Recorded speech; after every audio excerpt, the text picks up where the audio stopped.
Uju, wago shindagu minawa migizi hindo dame gazagaskwaji mekag hindunjiba. I wanted to share a little bit today about looking for spiritual help. As Indigenous people, we have a great diversity of practices and many wonderful carriers of our languages and cultures. And looking for someone to mentor, guide, and heal us is a really, really important decision and something that we need to approach with some care. For starters, finding someone to be a mentor or spiritual guide is a personal and spiritual endeavor. So we should approach it in a spiritual way. That means it's important that we listen to ourselves, not just to what everybody else is telling us. I've had many times when there was somebody that no one else was pointing out who ended up being a really important guide, mentor, and advisor to me. I've also had times when someone was pointing out the greatest medicine man that ever walked planet Earth, and I felt funny or standoffish, and it turned out that that person had an integrity problem. And I was really glad that I listened to my own inner voice about who was the right person for me to connect with. And those answers may be different for different people, and that's okay. You need to do what's right for you and listen to yourself. That said, it's also important to do just a little bit of homework to make sure that we carefully vet who we entrust with advising us about our health and spiritual and emotional well-being.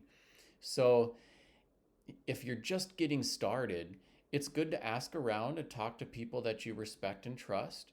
And some institutions actually have a vetting process of their own. For example, in the Treaty 3 area in northwestern Ontario, Wichitiwin Family Services has a vetted list of spiritual leaders. They do everything from a criminal background check to asking a bunch of questions and running it through a committee of cultural carriers. And they do all of this before they can be listed as a vetted spiritual advisor that they would recommend to anyone.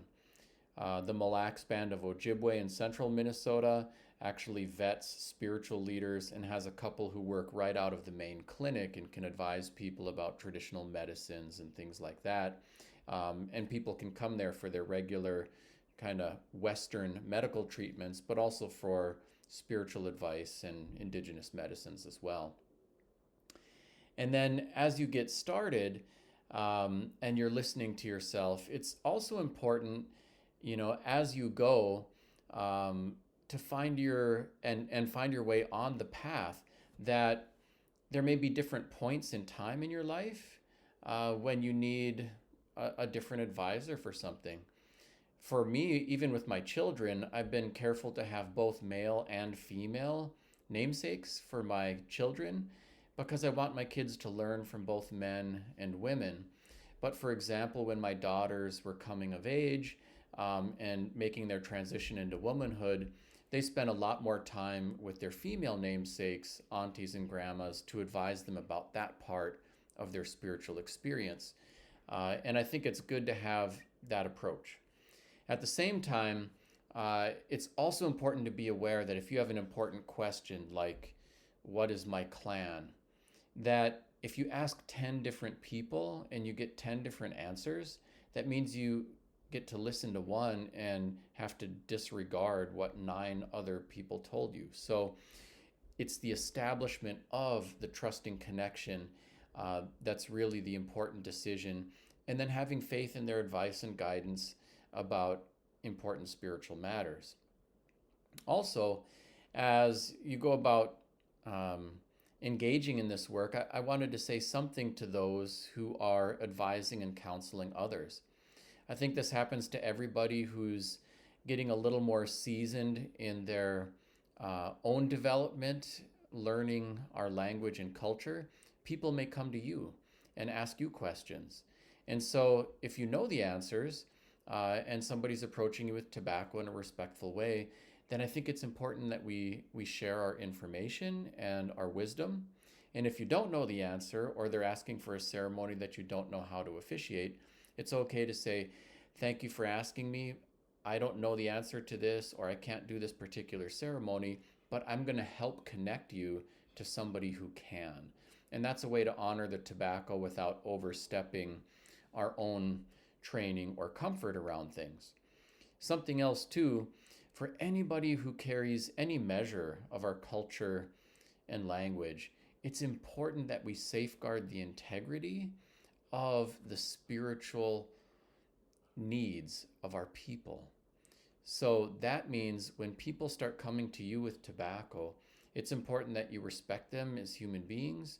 It's important that we, hold ourselves to the highest standards for our sexual behavior and the way that we interact with people on an emotional level.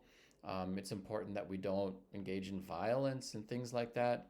And none of this is intended to pass judgment on anybody. We all make mistakes at times in our lives and deserve to keep on walking, our journey and healing and going forward. It's not about shaming or blaming, but when we carry cultural information, we have to take care of the people who come to us in a good way, with no confusion and with clear boundaries.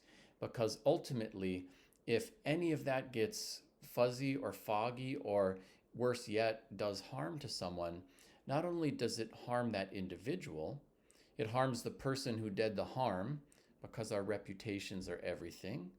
And it harms the culture itself, because somebody who has a negative experience going after our language and culture may retreat from our language and culture. And so it's important that we think about other people. We think about the impact that we will have 7 generations from now.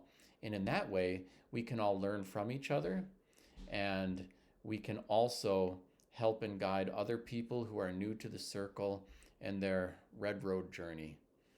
Miigwech. Thanks for watching today. I'm Anton Treuer. Let's keep in touch. I'm active on social media, and my website has lots of information on my books, speaking engagements, free Ojibwe language resources, resources for teachers, and more.